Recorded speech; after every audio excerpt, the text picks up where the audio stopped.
हमने शहर को दी एक नई पहचान, हम हैं सिंघानिया बिल्डकॉन।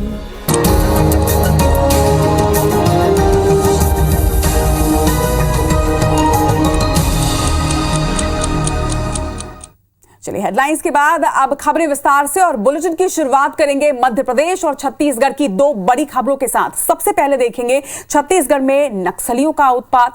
बीजापुर में आपको बता दें कि नक्सलियों ने धर्माराम कैंप के पास फायरिंग की है। तो वहीं दूसरी खबर मध्य प्रदेश की, हालात अब तक सामान्य नहीं हुए। लगातार कर्फ्यू में 9 घंटे की राहत जरूर दी गई है। तो दो तस्वीरें, ये दो बड़ी खबर जिस पर IBC 24 की लगातार नजर है। एक तरफ छत्तीसगढ़ में नक्सलियों ने हमला किया है, एक बार फिर से धर्माराम कैंप में फायरिंग की गई है और लगातार नक्सली यहां पर सक्रिय हैं और लगातार घटनाओं को अंजाम दे रहे हैं। तो वहीं दूसरी तरफ खरगोन की ये तस्वीर जहां पर हालात अब भी सामान्य नहीं है। रामनवमी के दिन हुए दंगे के बाद लगातार कर्फ्यू खरगोन में जारी है। हालांकि ढील की जो अवधि है वो धीरे धीरे बढ़ाई जा रही है, लेकिन फिर भी ये कहना गलत नहीं होगा कि सामान्य हालत अब तक यहां पर नहीं हुए हैं। तो इन दोनों ही खबर पर IBC 24 की नजर लगातार रहेगी।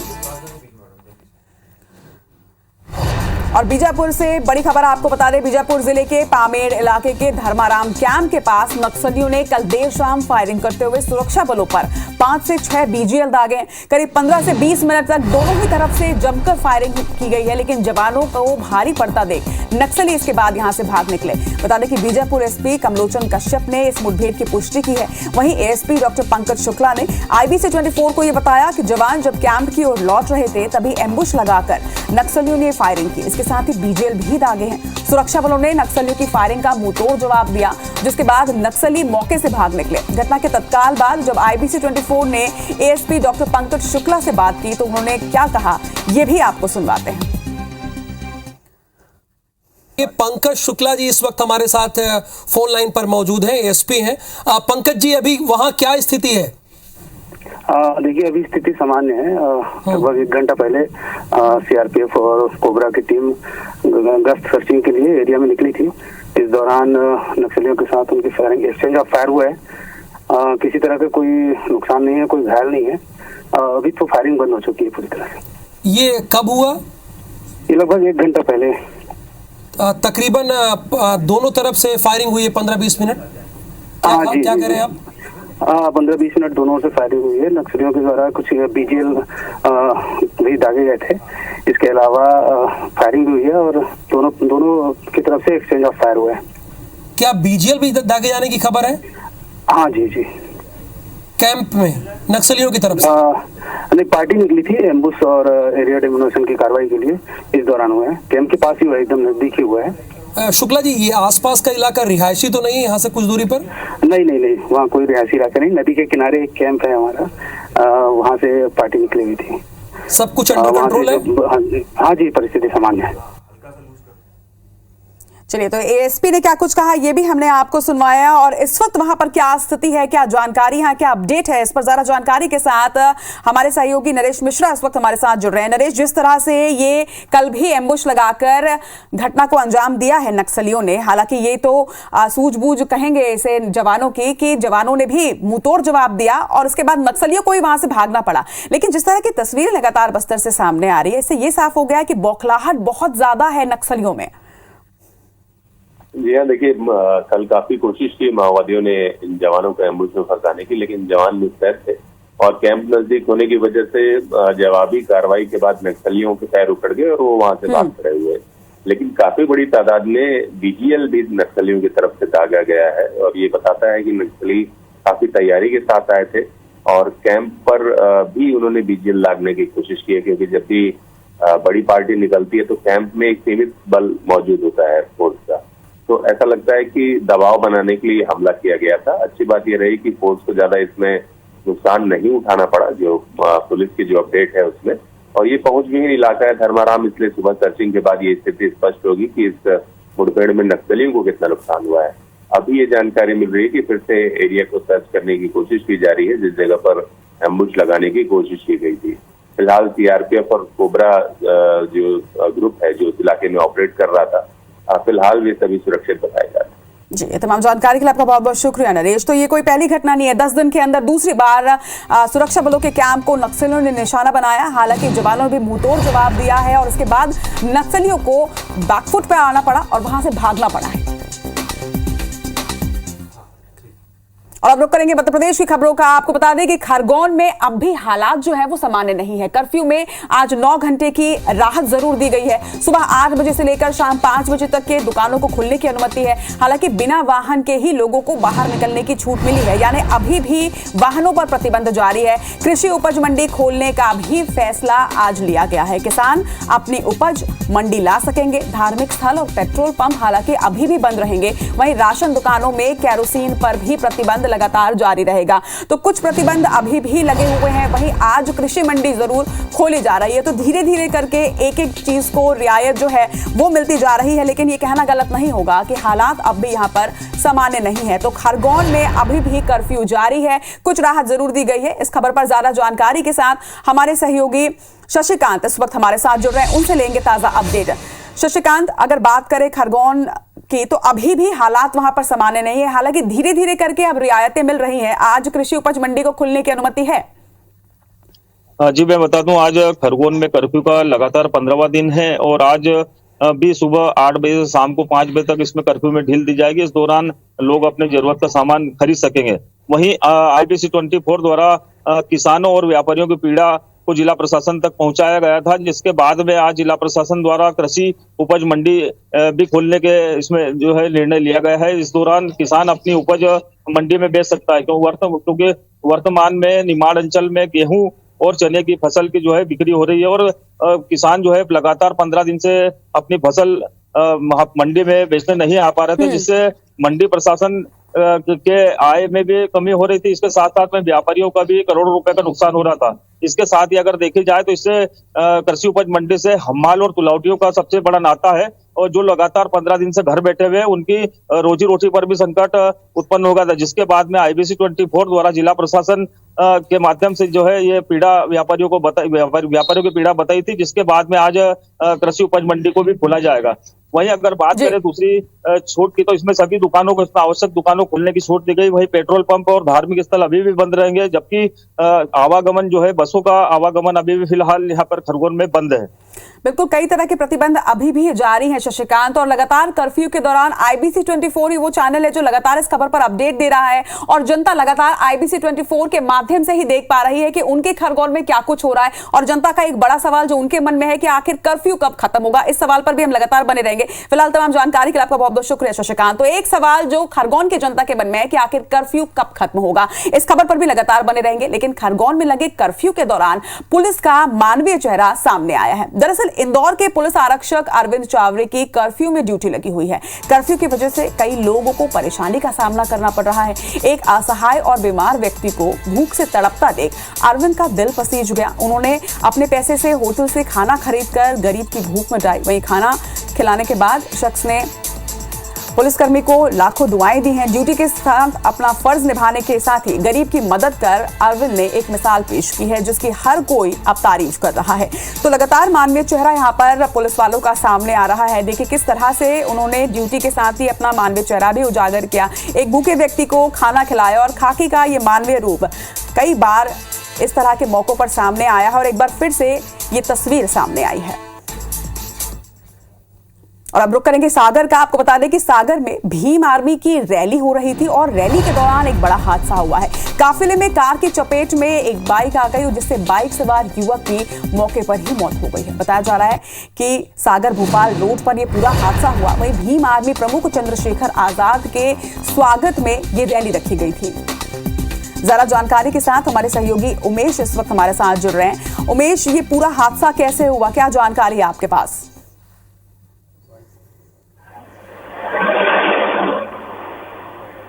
उमेश, मुझे सुन पा रहे हैं आप? चलिए तस्वीरें भी आपको दिखा रहे हैं, हादसे की ये तस्वीरें भी सामने आई है।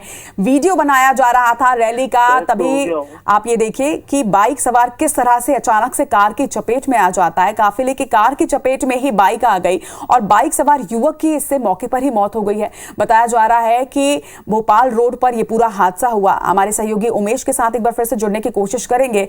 उमेश, क्या कुछ जानकारी मिल पा रही है इस पूरे घटना पर? जी हाँ, कल जो है भीम आर्मी प्रमुख चंद्रशेखर आजाद सागर आए थे एक निजी कार्यक्रम में शामिल होने के लिए। उनके आगमन पर उनकी पार्टी के जो कार्यकर्ता थे उनके स्वागत के लिए भोपाल रोड पर इकट्ठे हुए थे। वहां से एक रैली के रूप में सागर की तरफ आ रहे थे तो रास्ते में एक बाइक सवार को गाय ने टक्कर मार दी और वो जमीन पर गिर पड़ा और गिरते ही पीछे से तेज रफ्तार जो कारें थी जो काफिले में शामिल थी उसके ऊपर से निकल गई और उसकी दर्दनाक मौत हो गई। इसका जो लाइव वीडियो भी सामने आया है और उसके साथ ही एक और साथी था वो घायल हो गया है, उसको अस्पताल में उसका इलाज जारी है। अभी मोदीनगर थाना पुलिस ने जो है मर्ग कायम कर लिया है और आगे की कार्रवाई की जा रही है। जी, तमाम जानकारी के लिए आपका बहुत बहुत शुक्रिया उमेश। तो ये तस्वीरें भी हमने आपको दिखाई, एक दर्दनाक घटना सागर भोपाल रोड पर हुई है।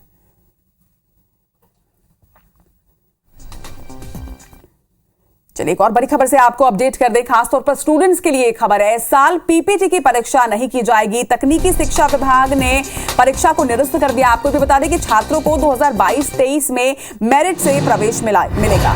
10वीं की मेरिट के आधार पर ही दाखिला होगा। मध्य प्रदेश के 137 पॉलिटेक्निक कॉलेज में ये प्रवेश दिया जाएगा। तो एक बड़ी खबर खासतौर पर पीपीटी के छात्रों से जुड़ी हुई, जो बच्चे हैं, जो छात्र हैं, जो पीपीटी एग्जाम देना चाह रहे थे, उनके लिहाज से एक बड़ी खबर ये सामने आ रही है कि अब 10वीं मेरिट के आधार पर ही दाखिला दिया जाएगा। मध्य प्रदेश के 137 पॉलिटेक्निक कॉलेज में प्रवेश होगा। पीपीटी का एग्जाम इस वर्ष नहीं होगा। और इस खबर पर ज्यादा जानकारी के लिए हमारे साथ हमारे सहयोगी विवेक पटैया इस वक्त जुड़ रहे हैं। विवेक, छात्रों के लिए एक बड़ा फैसला कि 10वीं के आधार पर ही दाखिला दिया जाएगा, पीपीटी के एग्जाम नहीं होंगे, कितना असर पड़ेगा इससे?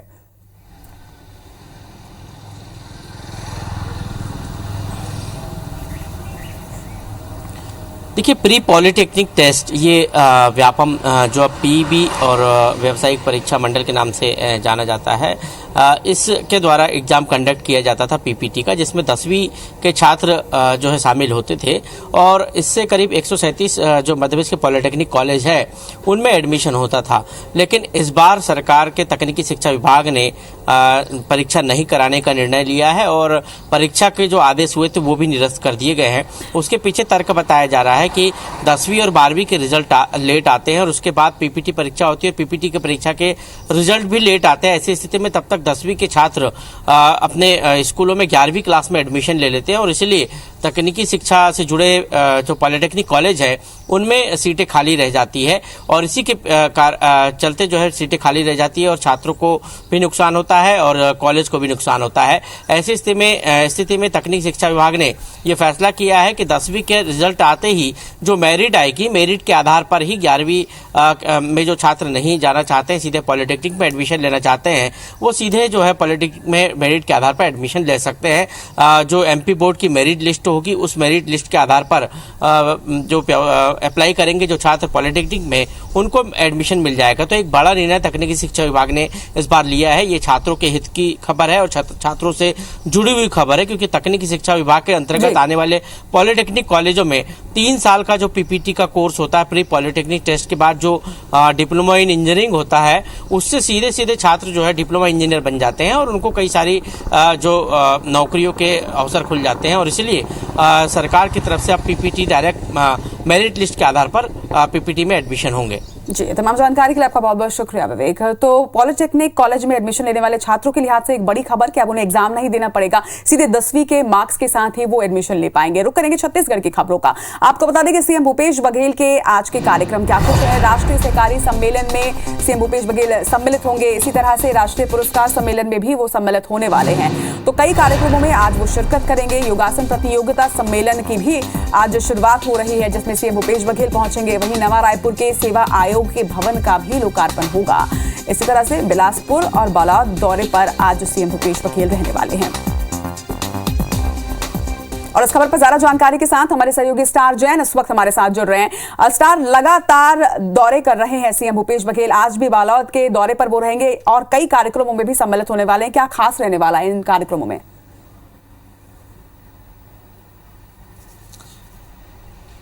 देखिए, रायपुर के अलावा मुख्यमंत्री भूपेश बघेल दुर्ग, बिलासपुर और बालोद जिले के दौरे पर रहेंगे यहाँ और लगातार वो सौगातें जो है आम जनता को देंगे यहाँ। उनका पूरे प्रदेश भर का दौरा अभियान शुरू होने वाला, लेकिन उसके पहले कुछ जिलों में जाकर वो सौगातें वहाँ पर दे रहे हैं, क्योंकि काफ़ी लंबे समय से इनका नींव रखी गई थी और इनका अब समय आ रहा है। और यही वजह है कि वहाँ की क्षेत्र की जनता की सुविधा के लिए जिन निर्माण कार्यों को किया गया है या फिर जो सुविधाएं बढ़ाई गई है उसको जनता को समर्पित करना है। रायपुर की बात कर लें तो यहाँ पर सहकारिता सम्मेलन हो रहा है, राष्ट्रीय जनजाति समारोह कार्यक्रम चल रहा है, उसके समापन में शामिल होंगे, सहकारिता सम्मेलन में शामिल होंगे। उसके बाद बिलासपुर, बालोद और दुर्ग जिले के उनके दौरे रहेंगे। यहाँ दिन भर का कार्यक्रम है और अलग अलग जगह जाकर जनप्रतिनिधियों से भी मिलेंगे, आम जनता से भी रूबरू होंगे और आने वाले समय के लिए भी एक रोड मैप तय करेंगे कि अब तक जो सरकार ने कामकाज किया उसकी क्या स्थिति, साथ ही साथ आने वाले दिनों में वो क्या एक्सपेक्ट कर रहे हैं, क्या सुविधाएं वहाँ पर उस क्षेत्र के विकास के लिए चाहिए, इसको लेकर भी वहाँ के स्थानीय जनप्रतिनिधि और कांग्रेस कार्यकर्ताओं, नेताओं से भी चर्चा होगी। जी, तमाम जानकारी के लिए आपका बहुत बहुत शुक्रिया स्टार।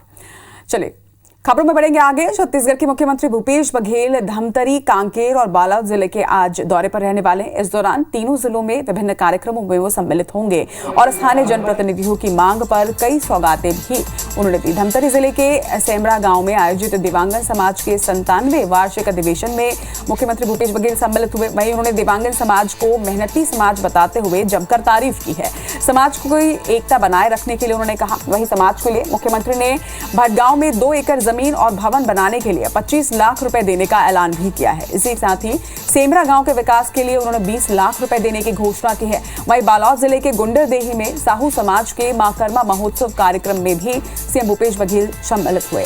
यहां सामूहिक आदर्श विवाह समारोह के वर वधू को उन्होंने आशीर्वाद दिया। इसके साथ ही समाज के भवन के लिए 25 लाख रुपए देने का उन्होंने ऐलान किया है। इसके बाद कांकेर जिले के चरामा सीएम भूपेश बघेल पहुंचे और वहां जिले को 183 करोड़ रुपए के विकास कार्यों की सौगात उन्होंने दी। सीएम राजीव युवा मतान और नारी शक्ति समारोह में भी सम्मिलित हुए और इसके बाद मुख्यमंत्री ने एक सभा को भी यहां संबोधित किया है। भोपाल से जुड़ी बड़ी खबर आपको बता दें, कृषि नीति आयोग की कार्यशाला आज होने जा रही है। सीएम शिवराज सिंह चौहान इसमें सम्मिलित होंगे और इनोवेटिव एग्रीकल्चर पर आज ये राष्ट्रीय कार्यशाला का आयोजन किया जा रहा है, जिसमें सीएम शिवराज सिंह चौहान सम्मिलित होने वाले हैं। वर्चुअली सीएम शिवराज इसमें सम्मिलित होंगे। वहीं यूपी, उत्तराखंड, हिमाचल प्रदेश के सीएम भी कार्यशाला में सम्मिलित होने जा रहे हैं।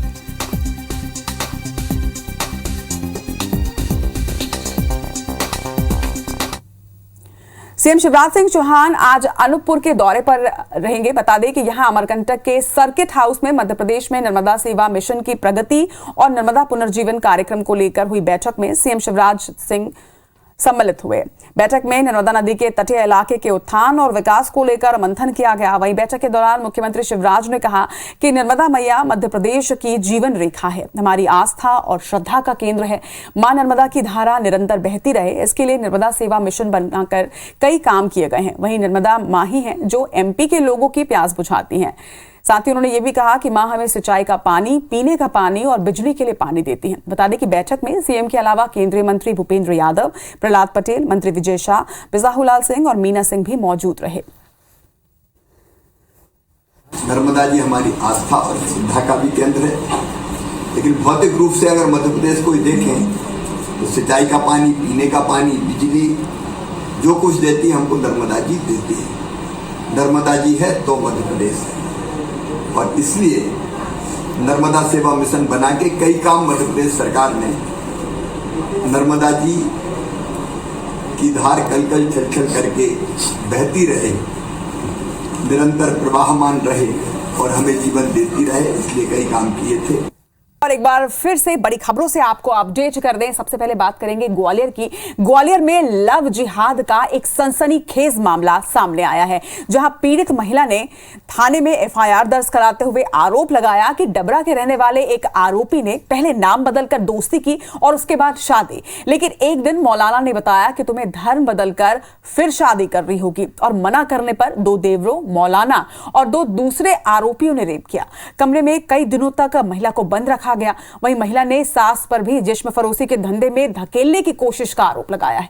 जैसे तैसे मायके पहुंची पीड़िता ने परिवार को अपनी आप बीती सुनाई, जिसके बाद पीड़ित ने परिवार के साथ महिला थाने में एफआईआर दर्ज करवाई है। वहीं पुलिस ने फिलहाल पति और देवर को गिरफ्तार कर लिया है, जबकि 5 आरोपी फरार बताए जा रहे हैं, जिनकी तलाश पुलिस कर रही है। वहीं एसपी अमित शांगी का कहना है कि मामले में पुलिस ने तत्परता दिखाई है और जल्द ही फरार आरोपियों को भी पकड़ लिया जाएगा। ये एक युवती ने यहाँ पर आके रिपोर्ट की है कि उसको एक अन्य धर्म के युवक ने अपना पहचान छुपाते हुए उससे शादी की है, और फिर उसके साथ उसने और उसके भाइयों ने गलत काम किया है। डबरा पुलिस ने त्वरित कार्रवाई करते हुए इसमें मुख्य आरोपी और एक अन्य आरोपी को गिरफ्तार कर लिया है। और मध्य प्रदेश में लाउड स्पीकर को लेकर सियासत भी अब लाउड होने लगी है। दरअसल हिंदूवादी छवि के पूर्व मंत्री और बीजेपी नेता जयभान सिंह पवैया ने यह बयान दिया, तो कांग्रेस विधायक लक्ष्मण सिंह ने भी मामले में ट्वीट किया है। दोनों ने ही इस बात का समर्थन किया कि मंदिर और मस्जिदों से लाउड स्पीकर पर प्रतिबंध लगना चाहिए, मगर पूर्व मंत्री और कांग्रेस विधायक पीसी शर्मा की अलग राय है। उन्होंने अपनी राय रखी। मीडिया से बातचीत के दौरान उन्होंने ये कहा कि मामला आस्था से जुड़ा हुआ है, जो परंपराएं चल रही हैं उन्हें चलने देना चाहिए। वहीं लाउड स्पीकर पर प्रतिबंध लगाना ठीक नहीं होने की बात भी उन्होंने कही। अभी धार्मिक स्थल तो कल धार्मिक आयोजनों में लाउड स्पीकर पर प्रतिबंध की मांग उठेगी। वहीं बीजेपी प्रदेश अध्यक्ष वीडी शर्मा का बयान भी इसके बाद सामने आया। वीडी शर्मा का कहना है कि जरूरी नहीं है कि हर बात के लिए कानून बनाया जाए, आपसी समझ से भी काम हो सकता है। इस बात पर विचार होना चाहिए कि समाज को किस चीज की आवश्यकता है और किस चीज की नहीं।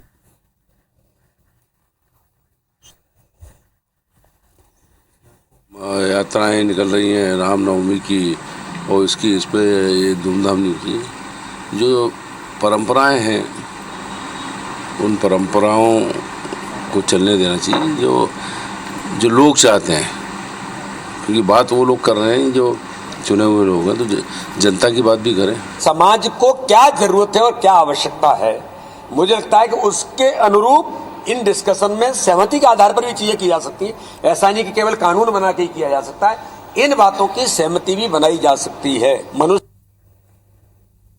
चलिए, साथ की बड़ी बात में फिलहाल इतना ही, लेकिन आगे देखिए छत्तीसगढ़ की तमाम बड़ी खबरें छत्तीसगढ़ी भाषा के हमारे खास बुलेटिन हमर बानी हमर गोठ में। मुझे दीजिए इजाजत, नमस्कार।